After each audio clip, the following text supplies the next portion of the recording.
So here I'm just giving y'all the insights on how I make my lip gloss, and I showed y'all the swatches and how they look before, just so y'all could see the product before I make it. Some people don't show y'all at all. So what I used was mineral oil, avocado oil, grapeseed oil, sweet almond oil, the Versagel base, strawberry flavoring oil, holographic glitter, red glitter, 3 different concentrates, and some preservative cap, because you need your preservative to make sure that your stuff stays fresh. And I just inserted this clip of me cleaning my tubes. It is from a different video, but I wanted y'all to know that I do clean my tubes with Dawn dish soap, some bleach, and also some rubbing alcohol. And then I'm just showing you the glitters right here. And then this one is a mica powder. I forgot to mention that I use a mica powder. And then these are just my concentrates, my oils.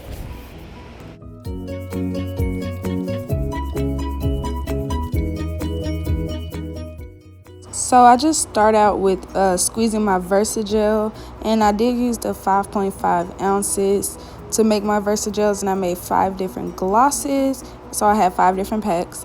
But y'all, this stuff is really hard to get out, but if you just squeeze it, you really can get it all out, because I made sure I got every single drop, and that's why I left it in real speed, so you can see that it's a struggle to get this stuff out. But I did end up making my gloss a little bit more runny than I expected. I know it looks thick on the camera, but it has a really smooth application, so it doesn't come off as a thick gloss, but it really does have a great consistency. I just want to go for a little bit thicker next time. And by the way, I do use measurements to make my gloss, but please do not ask me for my measurements, because I will not tell you. You have to find out your own measurements. You have to trial and error just like everybody else.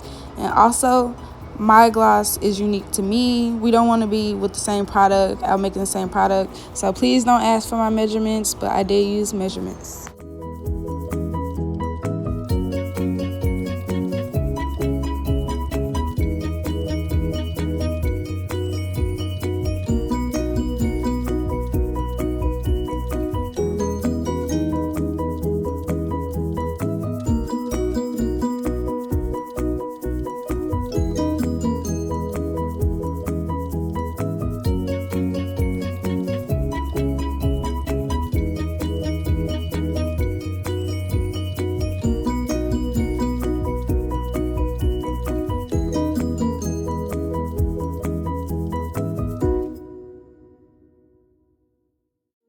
So to create my mixture, my most concentrated was the mineral oil, and then the next was coconut oil, and then the next was the sweet almond oil, and then the grapeseed oil, and then the avocado oil. I really just did it in the order of which oil is the lightest. So I wanted the clearest oil first, and I chose the mineral oil over the coconut oil because mineral oil is thick and I wanted a thicker gloss. But I chose the lightest ones first so that I can have a clear gloss base, because I wanted all of my glosses to have the same gloss base, like the same ingredients, rather than coming up with a different ingredient for my clear gloss than the other glosses.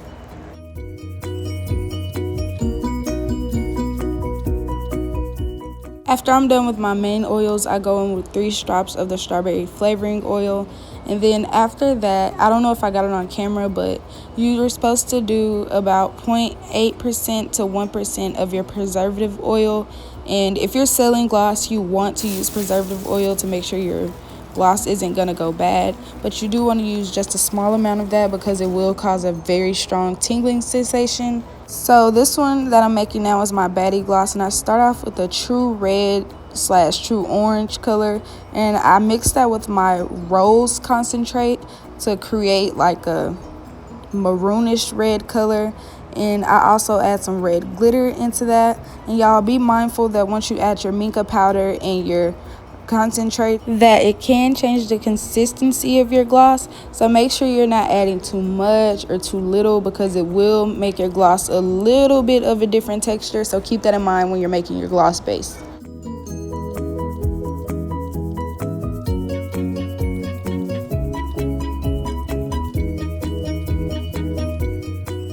So I use the mica powder as well along with my concentrate, because from the videos I've watched, I've learned that the mica powder is what leaves the gloss with the actual tint that stays on your lips, when the gloss is applied rather than just a clear gloss with a slight tint. I wanted it to be the actual color, and that did not happen.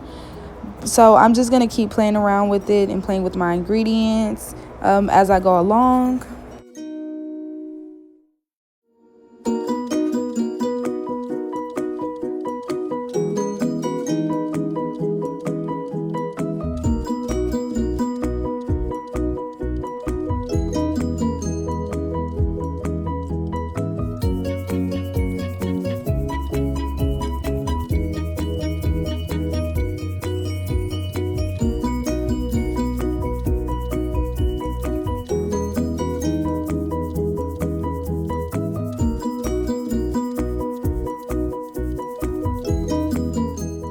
This one that I'm making now is my Barbie Glitz Gloss, and as you can see, I have a tad bit of that mica powder.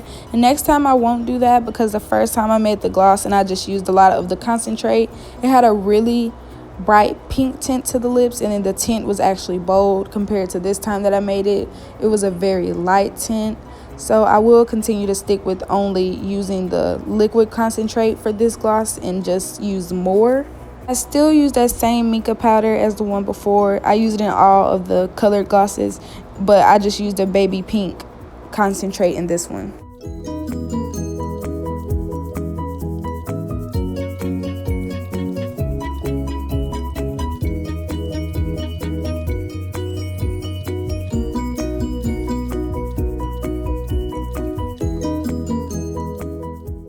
So this one is my Red Radiance Gloss, and I use the mica powder in this one as well. But next time I'll try to go for a darker shade in the mica powder for my Red Radiance Gloss, so that I can have a bolder red color rather than a similar red than the Baddie Gloss. This one I used a tomato red concentrate mixed along with that mica powder, and only those two products.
So after, I just use a disinfectant wipe to clean down the area, because I do fill up my syringes and my gloss tubes after this. I just didn't get it on camera, and it will be in a separate video if you want to see that.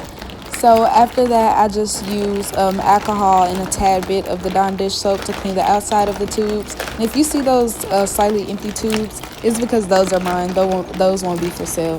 But I do use gloves throughout every step. I just didn't use it here because it's just the outside of the lip gloss tube. I'm no longer making lip gloss, and people's lips won't touch the outside of the tubes. It's just as if I was holding the tubes, and that does no harm.